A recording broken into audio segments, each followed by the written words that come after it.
महादेव मुंडे हत्या प्रकरणात एसआयटी चौकशी होणार. ज्ञानेश्वर मुंडेंनी भेट घेतल्यानंतर मुख्यमंत्री फडणवीसांचे पोलीस महासंचालकांना आदेश. महादेव मुंडेंच्या हत्येचे फोटो पाहून मुख्यमंत्री फडणवीस भावूक झाले. कोणालाही पाठीशी घालणार नाही. एसआयटी स्थापन करून आरोपींना तात्काळ अटक करू, असं मुख्यमंत्र्यांनी आश्वासन दिलं. ज्ञानेश्वर मुंडेंची माहिती.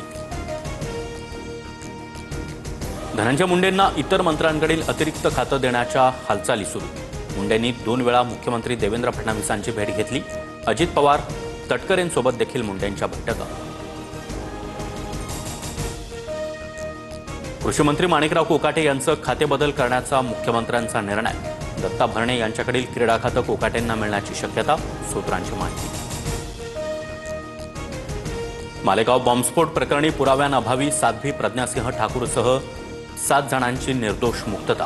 संशयाच्या आधारावर आरोपींना शिक्षा होऊ शकत नाही, कोर्टाचं निरीक्षण. काँग्रेसने हिंदू समाजाची जाहीर माफी मागावी. मुख्यमंत्री फडणवीसांचे मालेगाव निकालावर भाष्य. यूपीए सरकारचं षडयंत्र उघडं पडल्याची फडणवीसांची टीका. पुणे पार्टी प्रकरणी रोहिणी खडसेंचे पती प्रांजल खेवलकर यांच्यासह 4घांना 14 दिवसांची न्यायालयीन कोठडी. खेवलकर सध्या येरवडा कारागृहात. उद्या जामिनासाठी अर्ज करणार. खऱ्या अर्थानं गद्दारी कोणी केली? गोरंट्याल यांच्या भाजप प्रवेशावरून अर्जुन खोतकर यांची खोचक टीका. तर आम्ही ईडीला घाबरून पळालो नाही. खोतकर रडून शिंदेंसोबत गेले. गोरंट्याल यांचा पलटवार.